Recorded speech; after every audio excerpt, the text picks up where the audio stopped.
Dun dun dun dun dun dun dun dun dun dun dun dun. Oh wait, he's British. Okay. God save the king. No, because it's giving presidential. It's giving presidential. It's giving diplomat. It's giving royal attaché. It's giving beloved. It's giving patron. It's giving service and duty. You know what it's not giving? Ozempic Uncle Fester, who only crawls out from under his rock or mega yacht so as not to be shown up by his little brother. Consider that this winter, when you're freezing cold in that decrepit duchy flat, and they're prying your last pence out of your hands and telling you that you should be so fortunate to even be in the same breathing space as those people. Hey dolls, welcome back to your royal BFF, the People's Duchess. Thank you so much for joining me today. Oh my goodness. I am having a really good time. I'm having a really good time these last several days. I posted the hiking video with my girlfriends. If you guys haven't seen that already, check that out up on my channel. This week with Harry in London, oh my goodness, we have had ourselves a time last night. We had a time last night, boy. Let me tell you something. Let's start with the elephant in the room. These cookouts have historically been abused and used on the wrong people to where we have shut down all cookout invitations, period, point blank. I personally have never, ever given anyone an invite to the theoretical cookout for many reasons. I've always thought it was very strange to hand an invite to the cookout to someone who simply complimented a black woman or hit the Dougie or, just did any little tiny little thing and here's the invite to the cookout. And I always took offense to that. The cookout in the Black community is a very sacred event. It's family, it's deep roots, it's connection, the food is cultural. There's a lot of cocoa that goes into these cookouts. So handing them out willy-nilly because a guy knows how to crip walk is just not it. It has never been it. It will never be it. The invites to the cookout are for people like these Black Scottish people we've seen all over TikTok that have gained viral sensation because of, I think his name was Starboy. He's like a fitness influencer in Scotland and he's really cute and everyone called him the Scottish Sterling K. Brown. I called him Sterling K. O'Malley myself under that post. And these are who the cookout invites should be extended to. Again, the cookout is a specific tradition in the Black American culture. It is very much cultural to FBAs. So when you're handing out these invites, they're not for white folks who know how to braid hair or do a black dance. The invites are for people like these Black Scottish people, brethren from other areas in and outside of the diaspora who aren't familiar with the Black cookout. That's who these invites are for. This is a very rare moment. There are several points to make about why Prince Harry deserves an invite to the cookout. For one, he is the only member of that royal family who has done the inner work to eradicate his internal bias. We all saw 19-year-old Harry sporting that Reich uniform, I'll call it, for YouTube's sake, for censorship's sake here. We all remember that. But a lot of people forget that he went about doing the work of righting that wrong. He went to the synagogues, he spoke to the elders, he spoke to the Jewish community, he made reparations to that community, he apologized publicly. He did everything he needed to do to unlearn that racist bias that he had grown up with and wasn't really, anything that he could have helped given his family. I mean, he was at a party where everyone dressed up as African, some of them in blackface, some of them wearing straw attire, trying to mimic Tarzan, I guess. Everyone else there thought that it was just all very hilarious, and that was the theme of the party. But Harry is the only one who thought later on, after the backlash, that he should probably make some amends. Nobody else thought that they should probably make some amends from that event. In fact, nobody else got any backlash.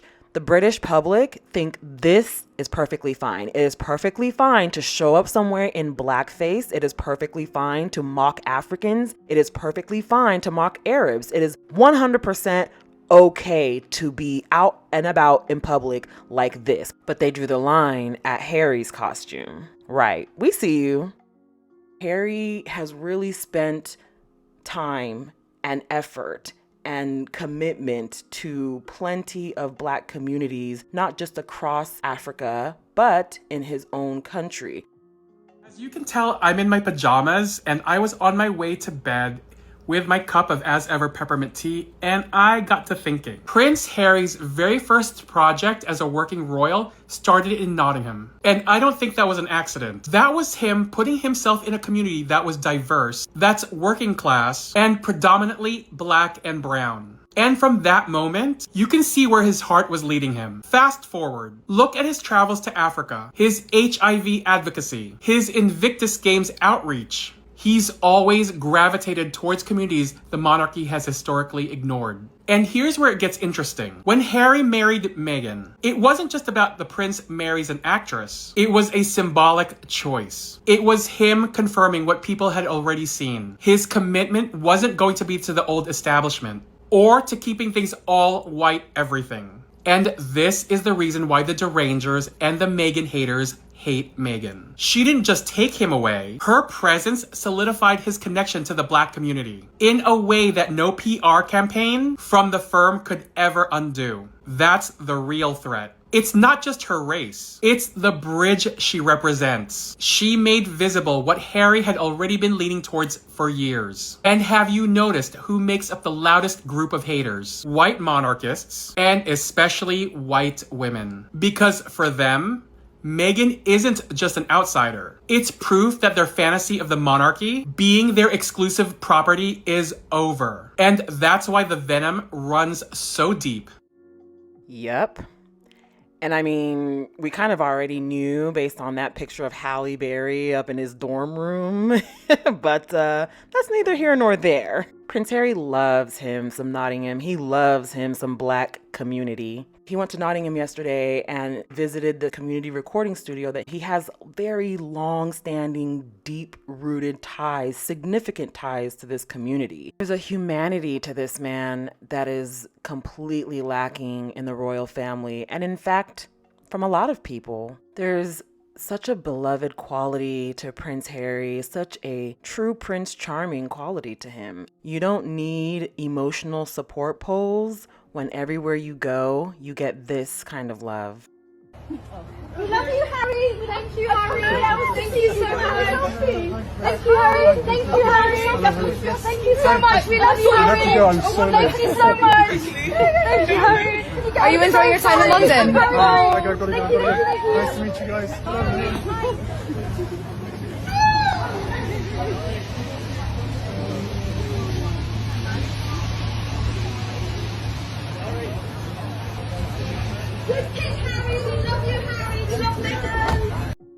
First of all, I love how worldwide he is known as Good King Harry. And second of all, how about that swoon, that last from the crowd? Oh my goodness. It was so heartwarming to see this reception because, you know, if you only listen to tabloids, if you only listen to the British newspapers and their equally racist American counterparts over at Yahoo, you would think that everyone hates Harry and Meghan. Everyone thinks the same way. But I've said this time and time again, and the truth is out there. Chris Boozy did a whole report on it. There are a handful of accounts behind the endless barrage of hate comments you see under any post about Meghan. Those aren't real people. Those are not real people. Go to the profiles, check the profiles. You will see 0 followers. They're bots. They're not real. This is proof it's not real. And while Buckingham Palace and Kensington Palace think that nobody noticed, everyone's stupid, Yeah, we see you. We definitely see you. And that's why nobody shows up to your events. Between you guys putting up haphazard events for William and Kate to do just because Harry's in town, and the lying about it, the lying about her wig, all the things that you guys lie about, the little things that you guys lie about is why people don't trust you. You lie about those little things. Of course, you're lying about the major stuff. That's why you put out barricades and nobody shows up for those events. You think that emotional support polls are going to convince people that William is so popular. It's not fooling anyone. We know about Camilla's connection to YouGov. We know that you probably don't even actually poll anyone. You probably just put out those numbers willy-nilly without any single person being asked about it. Is based on assuaging William's bruised ego. The proof is in the pudding. Show me his crowds. He's doing events this week. Show me the headlines around his events. Show me the crowds coming out to see him. Show me the enthusiasm for William. You can't teach this. I'm someone who has hired a lot of people. You can see a lot of really great traits in candidates. They can know the work itself, but do they have that special something? Do they have that personality? Do they have the character? Those are things that you cannot teach a person. You cannot teach a person this swag, this charisma. If you could, William would have it. If you could instill in someone this type of camaraderie and natural ability to connect with people, William would have it, and he doesn't. Even the press, that are usually quite sycophantic and bootlicking of the royals, have all said the same thing. The group consensus here is William is doing a very patchwork job of his engagement, and they're mirroring Harry's because they didn't have a plan. This was not on their calendar prior to Harry's visit. I was in a space the other day on TikTok and they were talking about how haphazardly strewn together this was. And it's so funny to me that they wouldn't have a contingency plan. I'm a PMP by trade. I'm an engineer by trade. You have to be able to plan for contingencies. If A doesn't work, what's the backup? If the backup fails, what's the secondary backup? That is a contingency. It's clear that they didn't see this and say, hey, Harry comes here every year. What will we do if he stays just a day? We can have this lined up. What if he stays 2 days? We'll have that lined up. If he stays 3 days or a week, we'll have this lined up. Why didn't they do that? Oh, because they don't have competent people on that staff. Because they don't have project managers on that staff. Eaton cokeheads do not make great staff. I'm sorry, not sorry. This is just so bad. It looks so bad. The optics are so bad for the royals. They are failing in every way, shape, and form. They should have just not done nothing. I don't understand why they had to scramble to get headlines. Even in the headlines that William does get, he's second billing behind his brother, Prince Harry and William XYZ. Really crazy in a country that is completely predicated on hierarchy and birth order, William being the heir. They're giving him secondary billing behind his brother, and not just one outlet, not just two outlets. Every single outlet is billing William behind Harry. Channel 5 called him Harry's sibling. So that was really funny. And I really cracked up at this article about Harry going to see Charles for tea at Clarence House. Cue the incandescent with rage headlines tomorrow. Anyways, back to Harry. He made this £1.1 million donation, which rocked everyone. I mean, talk about an officer and a gentleman. That man is so sweet. He has done so much for this community. And this 1.1 million, by the way, is in addition to the 300K he gave in just December of last year. He is still deeply invested in this community and in the health and welfare of these children in this Nottingham community. He's doing so many great things, and he's only halfway through his trip.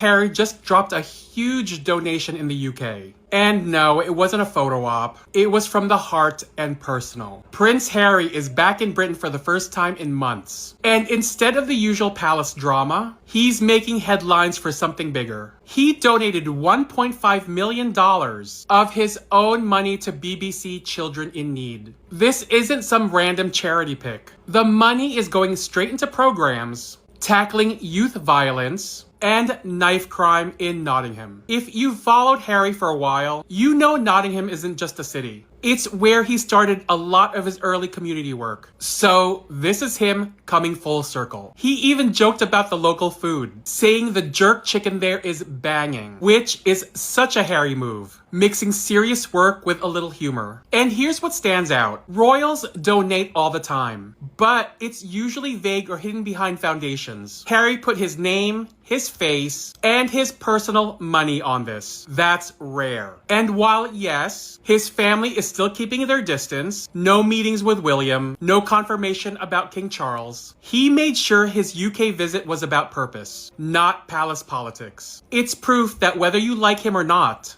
the man is consistent. He's been locked into grassroots work for over a decade, and this is just another receipt.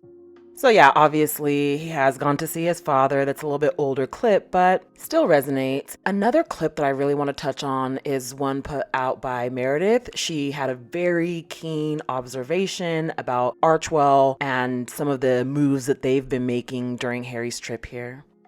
Thought I was done recording today, but then the Sussexes dropped this news. Off the presses from their website, sussex.com, highlighting pioneering work at Imperial College London's Centre for Blast Injury Studies. This was one of Prince Harry's stops while in the UK, his third engagement with the centre. Big news from this event are the grants that have been issued. So this is from the Duke, the Duchess, and Archwell Foundation. The first grant is for the Imperial College London Centre for Blast Injury Studies, which will go towards developing prostheses for children, particularly those in Gaza and Ukraine. Another grant is to the World Health Organization. This is in order to kickstart their upcoming fundraising campaign, which will be used to support medical evacuations from Gaza to Jordan. Finally, number 3 is to Save the Children, which will provide ongoing humanitarian support in Gaza. Duke went on to say that no single organization can solve this alone. Gaza now has the highest density of child amputees in the world and in modern history. It takes partnerships across government, science, medicine, humanitarian response, and advocacy to ensure children survive and can recover after blast injuries. Now, it shouldn't be major